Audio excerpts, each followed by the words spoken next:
Eu sou o professor Alexandre Santos, da Universidade Federal de Viçosa, campus Florestal. A nossa aula de hoje é sobre relações de poder, que é uma parte da disciplina DF-101, Sociologia Básica. Essa aula está estruturada nas obras A História da Sexualidade, Microfísica do Poder, Segurança, Território e População, de Michel Foucault. Então, eu venho trazer os entendimentos de Michel Foucault sobre o que são relações de poder. E, na linguagem popular, a gente entende como sendo poder, né? Usando o léxico poder para poder falar sobre relações de poder.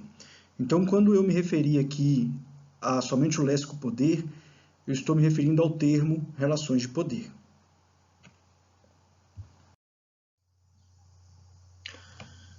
Para descrever as relações de poder, Michel Foucault afirma que parece-me que essa analítica só pode ser constituída fazendo tábula rasa e liberando-se de uma certa representação do poder, que eu chamaria de jurídico-discursiva.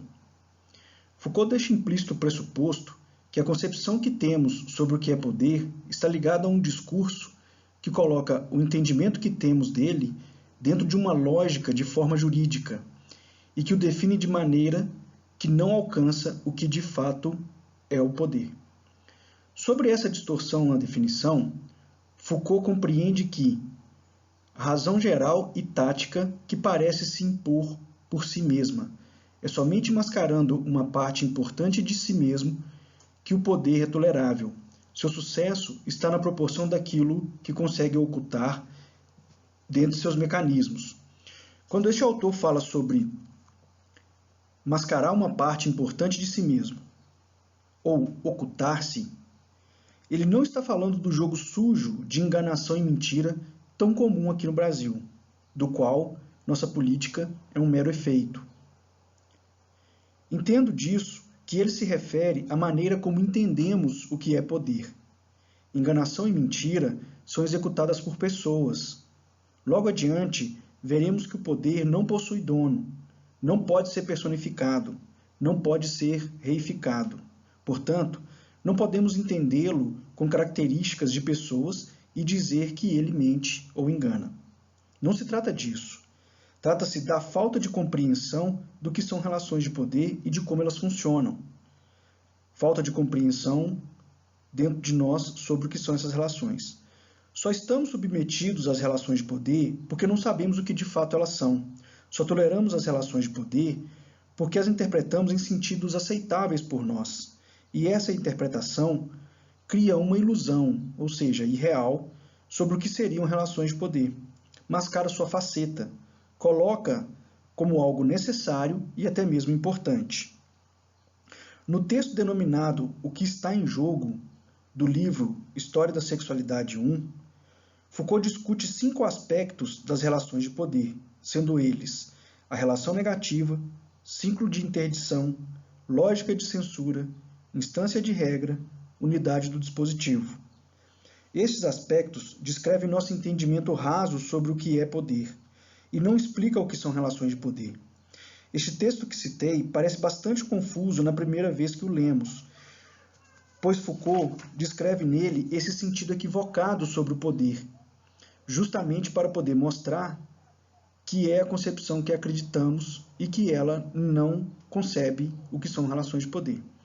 Na medida em que vamos lendo estes aspectos ao longo do texto, vamos ficando identificados com o que está escrito no texto e, portanto, vamos percebendo isso que Foucault chama de poder mascarado.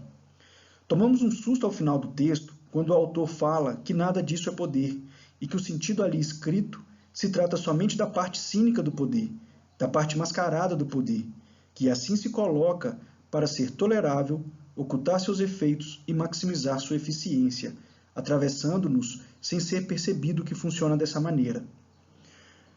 O primeiro dos 5 aspectos tratado por Foucault é a relação negativa.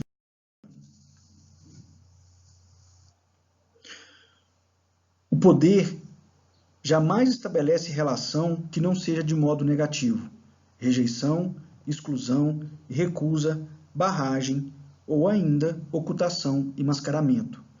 O poder não pode nada, salvo dizer-lhes não. Seus efeitos tomam a forma geral do limite e da lacuna. Este aspecto reflete nossa concepção sobre relações de poder como expressivamente excludentes, que rejeitam e recusam tudo aquilo que não se adequa aos seus parâmetros e determinações. Neste sentido, o poder é compreendido como algo estritamente limitador das pessoas, que age por meio da castração, da recusa e da barragem daquilo que as pessoas pensam e fazem. Isto é, nesta perspectiva, o poder se ocupa de vigiar os comportamentos que não estão condizentes com aquilo que é determinado enquanto comportamento aceitável. Há aqui, portanto, a ideia de um poder limitador, que imprime tirânica e soberanamente a negação de qualquer coisa que vai contra aquilo que o poder deseja ou determina. Foucault explica que a noção de poder imanente desse aspecto está ligado àquilo que ele denomina de poder-lei, descrito em seu livro chamado Vigiar e Punir. Este formato de poder é relativo à ideia de soberania. Isto significa conceber o poder como o lugar de onde os comportamentos das pessoas são determinados a partir da delimitação dos limites possíveis. Uma vez determinados os comportamentos possíveis, que são expressos através de limites ou intervalos de possibilidades e nunca pontuais, uma série de exames é aplicada para monitoramento dos comportamentos desviantes. E então, sanções normativas, que, segundo descrito no livro, podem chegar até ao suplício, são impostas para regular o comportamento desviante, adequando novamente a verdade determinada pelo centro do poder. Verdade esta tolerável pelo poder. O formato de poder descrito como soberania, vale lembrar que existem outros, tais como o poder saber, o poder pastoral, o poder-lei, dentre outros, é respaldado pelo segundo aspecto discutido por Foucault, denominado ciclo de interdição. O ciclo de interdição diz: não te aproximes, não toques, não consumas, não tenhas prazer, não fales, não apareças. Em última instância, não existirás, a não ser na sombra e no segredo. Seu instrumento, a ameaça de um castigo, que nada mais é do que sua supressão. Renuncia a ti mesmo, sob pena de seres suprimido. Não apareças se não quiseres desaparecer. Tua existência só será mantida à custa de tua anulação. Vemos aí, então, uma forte característica da tirania e do absolutismo. O ciclo de interdição possui relação direta com o controle sobre o comportamento desviante. Eis aí, então, uma perspectiva muito forte de controle. A lei-proibição, resultante da perspectiva de ciclo de interdição, implica na exigência de que o sujeito renuncie seu comportamento desviante, sob a ameaça de uma severa punição, caso ele não molde o seu comportamento àquilo que é definido como aceito para se praticar. 3 formas de interdição são apontadas por Foucault quando ele discute a lógica de censura, que é o terceiro aspecto de definição equivocada sobre o que entendemos sobre poder. A lógica de censura diz: supõe-se que essa interdição tome 3 formas: afirmar que não é permitido, impedir que se diga e negar que exista. Percebam que nas definições equivocadas tem-se um foco estrito na prática, na conduta do sujeito, mais detidamente em como normalizar essa conduta. Mas lembrem-se que venho falando que praticamos aquilo que pensamos. E aí está a grande contribuição de Michel Foucault. No entendimento que temos sobre poder, esse mesmo entendimento que Michel Foucault diz não descrever o que são relações de poder, interpretamos o poder como sendo aquilo que normaliza a nossa conduta e nos coloca novamente nas práticas coerentes com aquilo que as relações de poder determinam. Olhamos para a conduta e achamos que as relações de poder atuam no âmbito de correção da conduta. Contudo, vejo em Michel Foucault um aviso justamente para pararmos de olhar para as condutas e compreendermos que as relações de poder atuam na produção do pensamento, lembrando que a conduta é consequente do pensamento. Portanto, ao invés de entendermos relações de poder através da correção da conduta, tal como é o normal de fazermos, devemos entender relações de poder como aquilo que produz nosso pensamento, nosso entendimento sobre tudo, nossa maneira de interpretar e, tão logo, de conceber a realidade. Michel Foucault define relações de poder como sendo aquilo que produz a verdade, ou seja, aquilo que produz nossas maneiras de pensar, de compreender as coisas, de entender as coisas e as pessoas.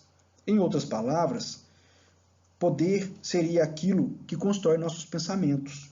Logo, nossa conduta acontece menos por aquilo que regula e normaliza externamente nossa prática do que por aquilo que a produz internamente, ou seja, o pensamento. Nossa prática consiste em um efeito do pensamento. O que praticamos consiste na execução do pensamento que está na nossa cabeça. Relações de poder estão mais para a produção do entendimento das coisas do que para a sanção normativa. Poder é aquilo que orienta nosso pensamento, que coordena como e o que pensamos. O poder é aquilo que, em função disso, direciona nosso entendimento sobre toda a existência dentro do mundo, ou seja, estrutura nossa verdade. E se nossa verdade é o que constitui nossa realidade, o poder, portanto, define toda a nossa realidade. Então, logo, vemos que o poder não consiste na lei, conforme apregoa o quarto aspecto equivocado. O quarto aspecto se trata da instância de regra, que diz: o poder seria, essencialmente, aquilo que dita a lei. O que significa, em primeiro lugar, que tudo fica reduzido por ele a regime binário, lícito e ilícito, permitido e proibido. Em seguida, que o poder prescreve uma ordem que funciona ao mesmo tempo como forma de inteligibilidade, se decifra a partir de sua relação com a lei, e, enfim, que o poder age pronunciando a regra. O domínio do poder seria efetuado através de um Estado de direito. Pensar na lei ainda nos permite um senso de liberdade, pois acreditamos que tudo podemos se não infringirmos a lei. Temos aí o significado de uma falsa liberdade. Agora, se percebermos que tudo que pensamos, ou se tivermos noção de que tudo que achamos ou acreditamos que o mundo é definido por relações de poder, aí nos veremos afogados nas relações de poder, completamente à sua mercê e sem possibilidades de saída ou liberdade dela. Veremos que tudo o que somos consiste em não mais do que a uma espécie de obediência cega aos intervalos de possibilidades das coisas do mundo que as relações de poder definem para nós. Intervalos estes a partir dos quais ancoramos nossa realidade, ou seja, nossa realidade é efeito último do poder, é definida pelo poder, e não temos possibilidade de saída disso. Sobre este tema, Foucault diz que o poder seria aceito se fosse inteiramente cínico? O poder, para ele, não é da ordem do abuso, é indispensável ao seu funcionamento. E não somente porque o impõe aos que sujeita, como também, talvez porque lhes é, na mesma medida, indispensável. Aceita-lo-iam se só vissem no poder um simples limite oposto a seus desejos, deixando uma parte intacta, ou mesmo reduzida de liberdade. O poder como puro limite traçado à liberdade, pelo menos em nossa sociedade, é a forma geral de sua aceitabilidade. O quinto e último aspecto da definição equivocada sobre poder consiste na unidade do dispositivo, que diz: o poder se exerceria do mesmo modo a todos os níveis, de alto a baixo, em suas decisões globais, como em suas intervenções capilares, não importando os aparelhos ou instituições em que se apoia. Agiria de maneira uniforme e maciça. Funcionaria de acordo com as engrenagens simples e infinitamente reproduzidas da lei, da interdição e da censura, do Estado à família, do príncipe ao pai, do tribunal a quinquilharia das punições cotidianas, das instâncias da dominação social às estruturas constitutivas do próprio sujeito. Encontrar-se-ia em escalas diferentes apenas, uma forma geral de poder. Essa forma é o direito, com o jogo entre lícito e o ilícito, a transgressão e o castigo. Há um dito popular no Brasil que reflete bem a inexistência da unidade dos dispositivos nas relações de poder, que diz: aos amigos tudo, aos inimigos nada e aos desconhecidos a lei. O poder não se exerce igualmente em todos os níveis. Basta observar os privilégios existentes nos mais variados setores do nosso país, especialmente explícito na nossa política, que temos a possibilidade de perceber que o poder não é exercido igualmente sobre todos, que não se aplica uniforme e maciçamente, e que a lei não é igual para todos. O poder é exercido de maneira diferente e complexa, não é simples, sobre todos os grupos diferentes, sempre buscando atuar exatamente dentro das nuances e especificidades e complexidades de cada grupo, atingindo o mais profundo de sua lógica de necessidades e de sua crença na verdade.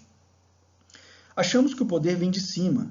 A noção de hierarquia, de chefia, de gerência e até mesmo do Deus das religiões nos ensina isso. Contudo, Foucault vem dizer que o poder não acontece de cima para baixo, senão de baixo para cima, em meio a relações móveis, complexas, que não são rígidas e que estão suscetíveis a mudanças repentinas.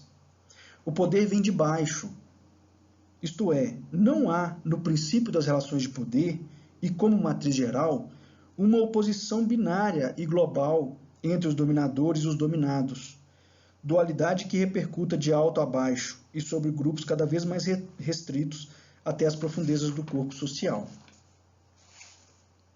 O poder acontece em meio a relações móveis e dinâmicas, aonde vai preponderar o agente de poder segundo aqueles que têm mais habilidade em usar dispositivos de poder disponíveis para construir e produzir a própria verdade. Então, o poder é uma condição de habilidade de construção da verdade. Foucault argumenta que esta perspectiva é a definição tida como aceita, mas que ela não define de fato o que é poder. Estaria aí somente um mecanismo de repressão, socialmente aceito, mas o poder não estaria limitado ao âmbito da repressão. O poder perpassa principal e especialmente o âmbito da produção da verdade, da compreensão e da dupla realização do desejo. Fixar o poder na definição hipotética da repressão é limitá-lo a algo mecânico. Isso trataria de um poder pobre em seus recursos, econômico em seus procedimentos, monótono nas táticas que utiliza, incapaz de invenção e como que condenado a se repetir sempre. Em segundo lugar, porque é um poder que só teria a potência do não, incapacitado para produzir, apto apenas a colocar limites, seria essencialmente anti-energia. Isso reduziria o poder a nada poder, quer dizer, a apenas definir ao sujeito o que lhe permite fazer. Para Foucault, isso se trata de um poder essencialmente jurídico, centrado exclusivamente no enunciado da lei e no funcionamento da interdição. Todos os modos da dominação, submissão, sujeição se reduziriam finalmente ao efeito de obediência. Foucault explica que isso se trata de um aprendizado histórico. No fundo, apesar das diferenças de época e objetivos, a representação do poder permaneceu marcada pela monarquia. No pensamento e na análise política, ainda não cortaram a cabeça do rei. Daí a importância que ainda se dá, na teoria do poder, ao problema do direito e da violência, da lei e da ilegabilidade, da vontade e da liberdade e, sobretudo, do Estado e da soberania, mesmo se esta é refletida não mais na pessoa do soberano, mas no ser coletivo. Pensar o poder a partir destes problemas é pensá-los a partir de uma forma histórica bem particular às nossas sociedades, a monarquia jurídica. Essa concepção equivocada sobre poder, se assim posso dizer, está ligada ao discurso jurídico, que teve início com as caídas dos reinos absolutistas. Está ligada à história das democracias, onde o poder jurídico acabou sendo o respaldo legal para a institucionalização da democracia enquanto relações de poder. Para Foucault, o poder não está na obediência, mas na produção e na construção da verdade, em fazer o sujeito enxergar o mundo de determinada maneira, em direcionar todo o entendimento e interpretação de mundo do sujeito para determinados lugares específicos no lugar de outros lugares. Ou seja, o poder está em determinar a verdade do sujeito, em fazer-lhe acreditar nisso ou naquilo e não acreditar em outras coisas, taxando-as como mentira. O poder implica, portanto, na produção da verdade subjetiva do sujeito, em direcioná-lo para lugares coerentes com aquilo que se deseja. Produzir a verdade é que consiste no que Foucault chama de positividade do poder. As relações de poder é que vão definir quais os aspectos que entram em cena para explicar nossa vida e nosso mundo. Quero dizer, o sentido e interpretação que temos do mundo. O poder trata das explicações mais fortes, próximas e latentes, segundo as quais os sujeitos justificam, estruturam e embasam suas verdades. Portanto, o poder não se trata de um jogo de negação, exclusão ou rejeição. Muito pelo contrário. Trata-se de um jogo de fazer ver, de fazer acreditar, de fazer assumir para si todo um discurso, toda uma lógica de pensamento, que logo, logo estará em prática, já que praticamos o que pensamos. Foucault afirma que podemos captar os moldes das verdades produzidas pelo poder nos discursos socialmente compartilhados. É isso que ele chama de discurso da verdade. Esse discurso da verdade, que produz a realidade de uma pessoa, não se ergue sozinho. Ele é ancorado e sustentado por conjuntos de outros discursos, cujos sentidos simbólicos estruturam toda uma concepção de verdade. Até mesmo os campos de exclusão auxiliam nisso, pois mostram aquilo em que não se deve acreditar. Os campos de exclusão indicam as mentiras, portanto, apontam quais verdades não podemos acreditar. Com isso, automaticamente, também vemos quais verdades podemos acreditar devido à sua oposição binária.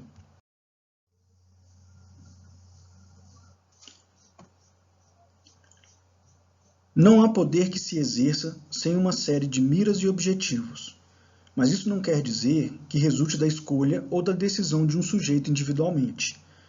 Não busquemos a equipe que preside sua racionalidade, nem a casta que governa, nem os grupos que controlam os aparelhos do Estado, nem aqueles que tomam as decisões econômicas mais importantes, gerem o conjunto da rede de poderes que funcionam em uma sociedade e a faz funcionar.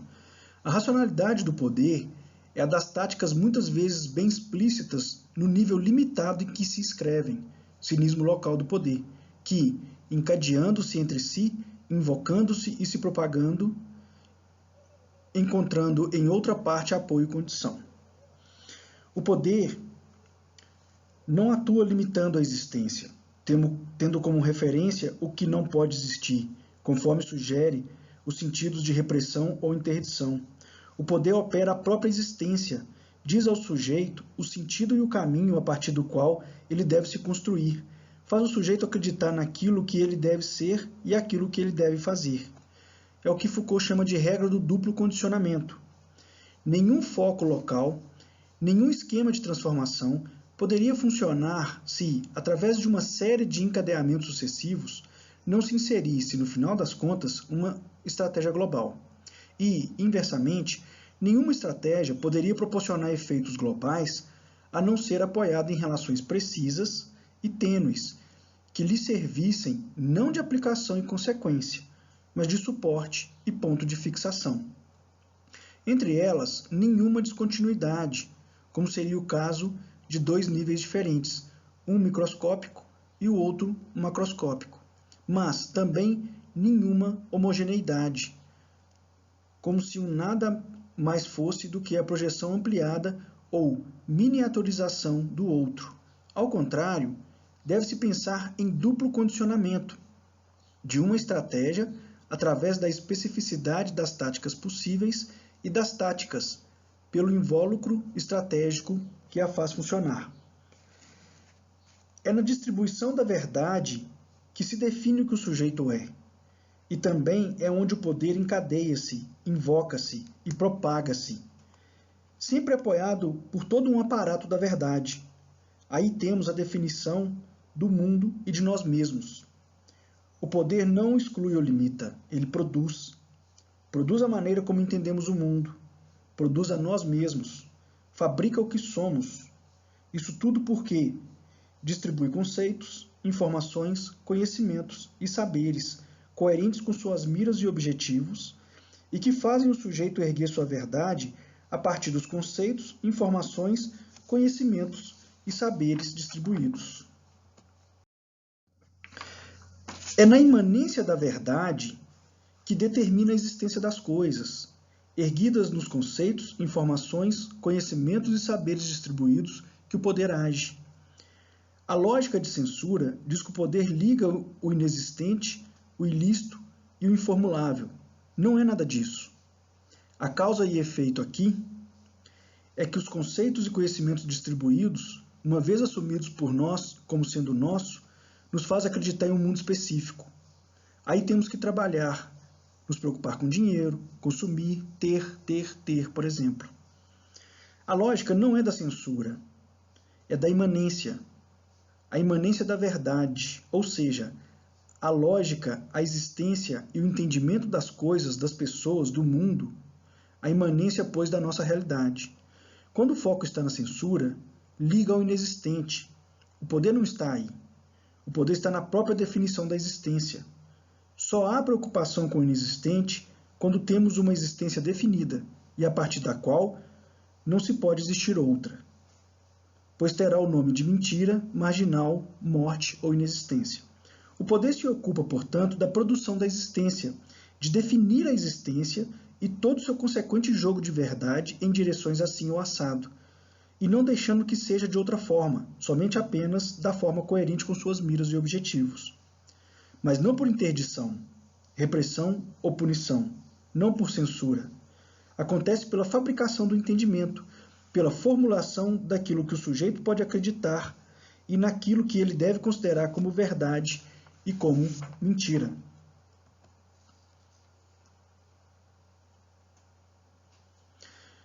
Não considerar que existe um certo domínio da sexualidade que pertence de direito a um conhecimento científico, desinteressado e livre, mas sobre o qual exigências do poder, econômicas ou ideológicas, fizeram pesar mecanismos de proibição. Se a sexualidade se constituiu como domínio a conhecer, foi a partir de relações de poder que a instituíram como objeto possível, e em troca, se o poder pôde tomá-la como alvo, foi porque se tornou possível investir sobre ela através de técnicas de saber e de procedimentos discursivos.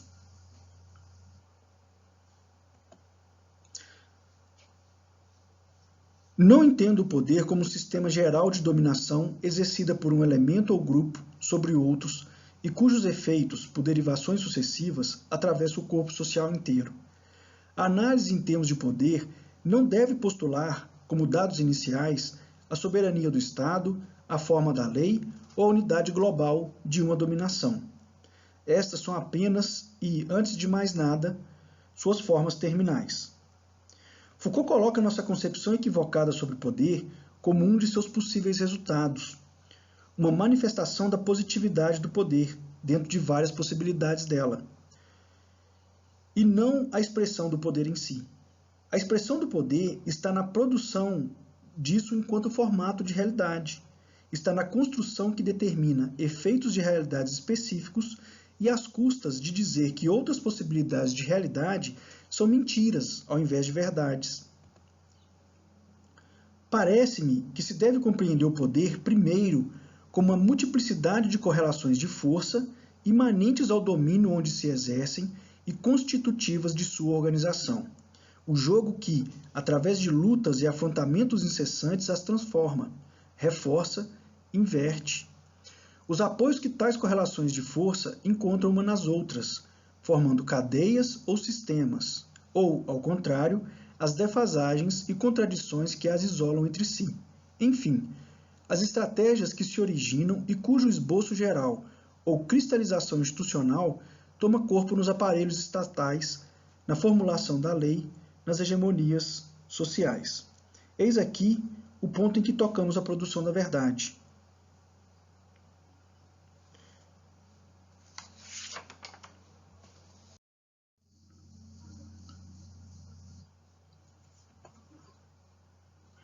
Regras das variações contínuas. Não procurar quem tem o poder na ordem da sexualidade, os homens, os adultos, os pais, os médicos, e quem é privado de poder, as mulheres, os adolescentes, as crianças, os doentes. Nem quem tem o direito de saber ou é mantido à força na ignorância, mas ao contrário, buscar o esquema das modificações que as correlações de força implicam através de seu próprio jogo. As distribuições de poder e as apropriações de saber não representam mais do que cortes instantâneos em processos, seja de reforço acumulado do elemento mais forte, seja de inversão da relação, seja de aumento simultâneo dos dois termos. As relações de poder-saber não são formas dadas de repartição, são matrizes de transformação. A condição de possibilidade do poder, até em seus efeitos mais periféricos, não deve ser procurada na existência primeira de um ponto central, num foco único de soberania, de onde partiriam formas derivadas e descendentes. É a mobilidade das correlações de força, na sua produção das condições de desigualdade, que induzem continuamente estados de poder, mas sempre localizados e instáveis, sempre podendo se modificar. Se pode dizer em onipresença do poder, não é porque tem o privilégio de agrupar tudo sob sua invencível unidade, mas porque se produz a cada instante em todos os pontos, ou melhor, em toda relação entre um ponto e outro. O poder está em toda parte, não porque englobe tudo, e sim porque provém de todos os lugares, e o poder, no que tem de permanente, de repetitivo, de inerte, de autorreprodutor, é apenas efeito desse conjunto, esboçado a partir de todas essas mobilidades, encadeamento que se apoia em cada uma delas e, em troca, procura fixá-las. Sem dúvida, devemos ser nominalistas. O poder não é uma instituição e nem uma estrutura, isso é muito importante. Não é uma certa potência de que algumas pessoas sejam dotados. É o nome dado a uma situação estratégica complexa numa sociedade determinada. O fundamental da análise é que poder e saber se implicam mutuamente.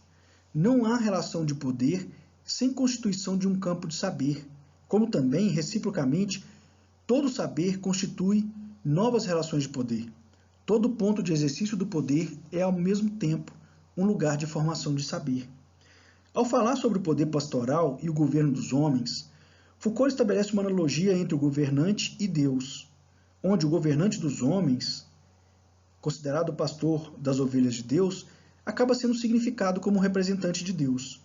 Há aí um importante entendimento para compreendermos o que é poder. Uma das principais representações de Deus é que ele é o produtor de todas as coisas. Logo, ele é o produtor do mundo. Só que o que entendemos como sendo o mundo nada mais é do que uma verdade que temos sobre o mundo. E aí temos toda aquela lógica da verdade versus a mentira, que tanto venho falando com vocês ao longo das aulas. Se a verdade e mundo são para nós mais ou menos as mesmas coisas, temos, portanto, que o homem representante de Deus, utilizando a metáfora do pastor, tem a capacidade de produzir o mundo das ovelhas. Como esse mundo é produzido? É através das verdades anunciadas para as ovelhas, que as fazem praticar determinados discursos, que são chamados de discursos da verdade. E como uma verdade é produzida? É através dos saberes que conhecemos ou que temos acesso. Saberes e conhecimentos são campos de informações. Informações, por sua vez, constituem um arcabouço simbólico que significa as coisas que estão ao nosso redor. Vimos que a verdade é um significado, e agora temos que as informações e seu aspecto simbólico na linguagem difundem significados. Portanto, conjuntos de informações constituem campos de saberes, e conjunto de saberes constituem verdades. Assim sendo, temos que a âncora das verdades está nas informações que são distribuídas a um determinado grupo de pessoas. Troquem as informações distribuídas e vocês produzirão um mundo completamente novo para este grupo de pessoas, dotado de verdades completamente diferentes daquelas estruturantes do outro mundo antigo. A verdade não existe fora do poder ou sem poder. Foucault, no livro Segurança, Território e População, aborda a relação entre verdade versus poder quando discute sobre a verdade extraída do prazer. Ele diz que, encarcerado na prática e recolhido como experiência, o prazer não se trata do estabelecimento de uma lei absoluta do permitido e do proibido, ou mesmo de critérios de utilidade sobre o que deve ser o prazer e como deve ser utilizado. O prazer seria definido enquanto prazer, existiria, se tornaria verdadeiro ou seria conhecido porque teria sido circunscrito por dada intensidade, por dada qualidade específica, por duração determinada e pela especificação das possíveis reverberações que ele pode ter no corpo e na alma. Isso significa que o que entendemos como sendo prazer é uma verdade específica que predominou dentro de várias possibilidades existentes, mas uma verdade específica que define o prazer foi elegida como a verdade do prazer. Todas as outras foram descartadas, colocadas nos campos de exclusão e se tornaram mentiras marginais. O que entendemos como prazer, portanto, segundo Foucault, consiste em um entendimento específico consequente das informações que temos sobre o que é o prazer. Essas informações definem os critérios que temos que utilizar para definir o prazer e, então, experienciar, viver e significar o prazer, dar a ele existência. Estes critérios produzem a justificação da verdade, e daí constituímos um imaginário sobre o prazer, colocando dentro dos critérios estabelecidos segundo as informações que tivemos acesso a elas. No fundo, temos que produzir a verdade para produzir riquezas, ou melhor, temos que produzir a verdade para produzir riquezas. Por outro lado, estamos submetidos à verdade também no sentido em que ela é lei e produz o discurso verdadeiro que decide, transmite e reproduz, ao menos em parte, efeitos de poder. Afinal, somos julgados, condenados, classificados, obrigados a desempenhar tarefas e destinados a um certo modo de viver ou morrer em função dos discursos verdadeiros que trazem consigo efeitos específicos de poder.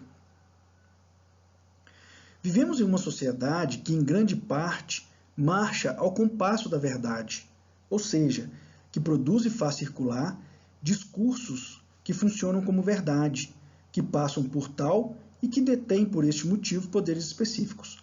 A produção de discursos verdadeiros e que, além disso, mudam incessantemente, é um dos problemas fundamentais do Ocidente.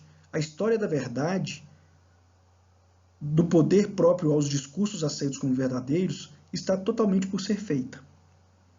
Ou seja, Nossa realidade trata-se de intervalos de possibilidades determinados no poder.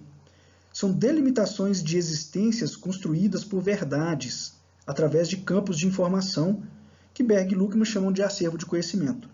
Isto é, através da determinação em nós dos campos de informação, saberes e conhecimentos, é estruturada em nossa cabeça toda uma realidade específica e em determinado direcionamento.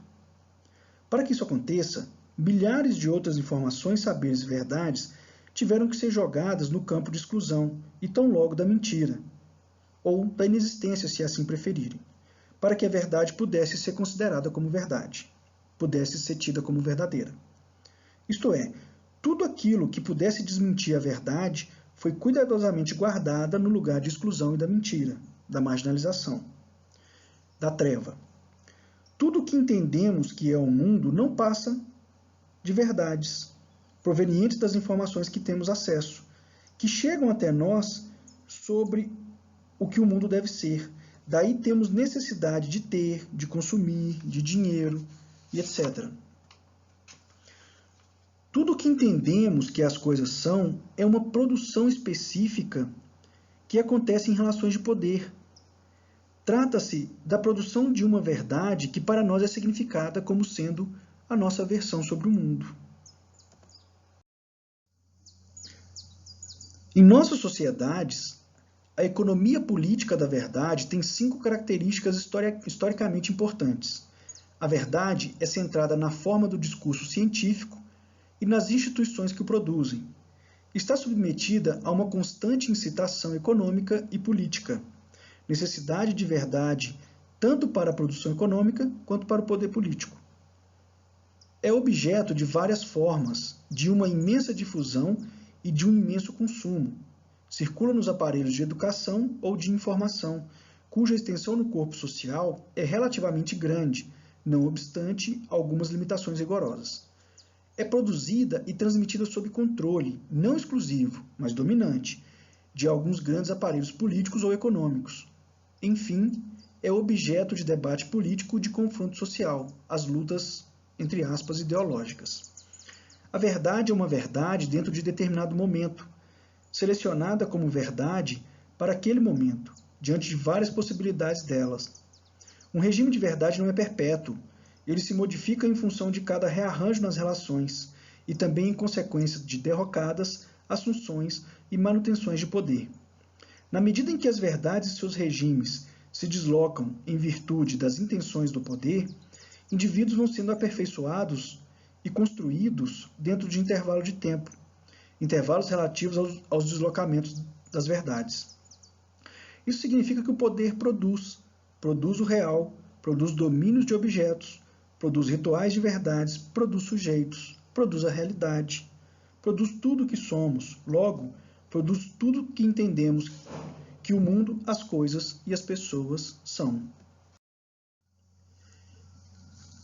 Isso é o que eu tinha para dizer sobre as relações de poder. Espero que eu possa ter trago algum entendimento sobre o tema. Mais uma vez, gratidão pela presença e pela escuta. Caso necessitem de entrar em contato comigo, tá aí o meu e-mail, basta me encaminhar um e-mail. Rausch. Fiquem com Deus.